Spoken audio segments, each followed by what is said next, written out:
की जर आम्हाला समजलं की इथं अमुक अमुक ठिकाणी बेटिंग चालते तर तिथं आमच्या बरोबर पोलीस द्या, ती बेटिंग बंद पाडायचं काम शिवसेना करून दाखवेल। IPL मॅच चालू होती, संपूर्ण गांधीनगरमध्ये बेटिंगचं मोठं जाळ आहे। बेटिंग असेल, जुगार, मावा, गुटखा, गांजा मोठ्या प्रमाणात गांधीनगर म्हणजे आज भीती वाटते। गांधीनगर ही कापड व्यापारपेठ आहे का अवैध व्यवसायांची प्रमुख व्यापारपेठ आहे? गांधीनगरमधील बेटिंग सहित सर्व अवैध धंद्यांवर शिवसेनेचा एल्गार, कारवाई नाही तर आंदोलनाचा इशारा।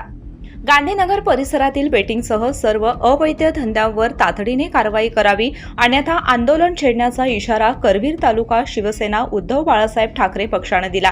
गांधीनगर येथील 22 वर्षीय भावेश तुलसानी या तरुणाच्या आत्महत्येनंतर क्रिकेट बेटिंगमुळे तरुण कर्जबाजारी होत असल्याची चर्चा परिसरात सुरू आहे। याच पार्श्वभूमीवर शिवसेनेच्या शिष्टमंडळाने गांधीनगर पोलीस ठाण्यात निवेदन देत बेटिंग, गुटखा, गांजा, दारू विक्री आणि इतर अवैध व्यवसायांवर कठोर कारवाई करण्याची मागणी केली।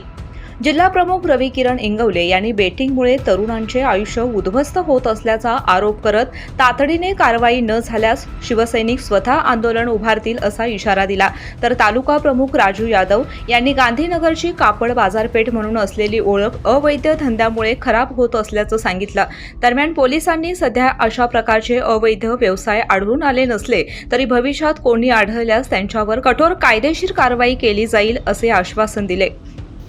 गांधीनगर पोलीस स्टेशनमध्ये शिवसेना पक्षाच्या वतीने आमचे तालुका प्रमुख राजू यादव व इतर सर्व शिवसेनेच्या पदाधिकाऱ्यांच्या वतीने आज एक निवेदन देण्यात आलं। निवेदनाचा संदर्भ असा की भावेश तुलसानी म्हणून जे एक तरुण होता, त्या तरुणानं आत्महत्या केली। आत्महत्या आहे की खून आहे हा पार्ट वेगळा, डिपार्टमेंटनं त्याची तपासणी करावी, इन्व्हेस्टिगेशन अतिशय पारदर्शक करावं। पण एकंदरीत आम्ही घेतलेल्या माहितीनुसार, पक्षाच्या वतीने घेतलेल्या माहितीनुसार आम्हाला असं समजतं की भावेश तुलसानी हा क्रिकेट बेटिंग खेळत होता। सावकारकीचा फास त्याच्या गळाला अडकवलेला होता। मटका असेल, क्रिकेट बेटिंग असेल, अन्य कोणतेही अवैध व्यवसाय असतील, या व्यवसायावर अंकुश टाकण्यास पोलीस प्रशासन कमी पडतं असं आम्हाला एकंदरीत समजलं।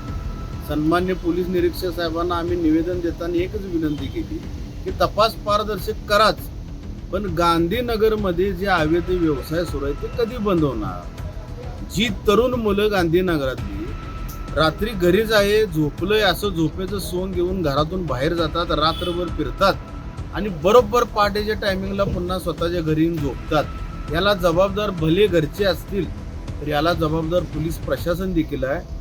कारण गांधीनगर हे कोल्हापूर जिल्ह्यातलं मुंबई झालेलं आहे। ज्या पद्धतीनं मुंबई रात्रभर झोपत नाही त्या पद्धतीनं गांधीनगर रात्रभर सुरू असतं असा आम्ही पक्षाच्या वतीनं आरोप केला।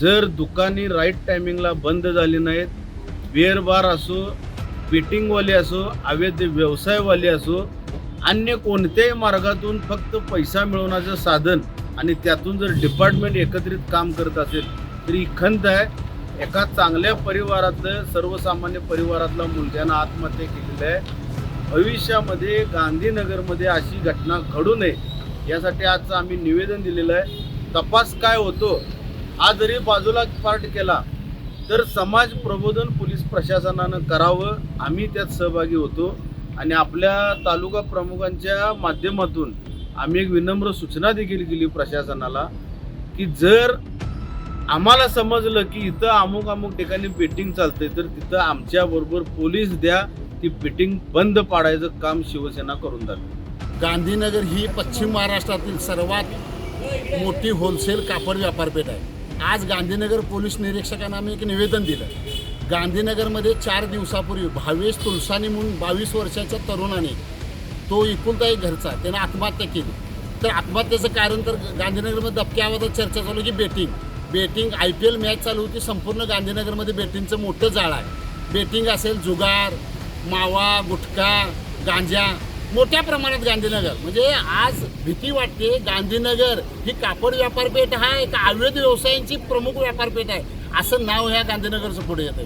आज आम्ही पोलीस निरीक्षकांना एक निवेदन दिलं की हे जे काय 2 नंबरचे व्यवसाय चालू आहे हे तातडीने बंद झाले पाहिजेत, अन्यथा आपल्या वरिष्ठ कार्यालयात SP साहेबांना आम्ही निवेदन देणार अशा पद्धतीने सांगितलं. आणि आमच्या जिल्हा प्रमुख असेल मी, जिथं जिथं अवैध व्यवसाय चालू आहे तिथं जर आपण नाही कारवाई केली तर आम्ही शिवसेनेच्या वतीने तिथं कारवाई करणार, धाड मारणार, या पद्धतीने आम्ही आज पोलीस निरीक्षकांना निवेदन दिलं.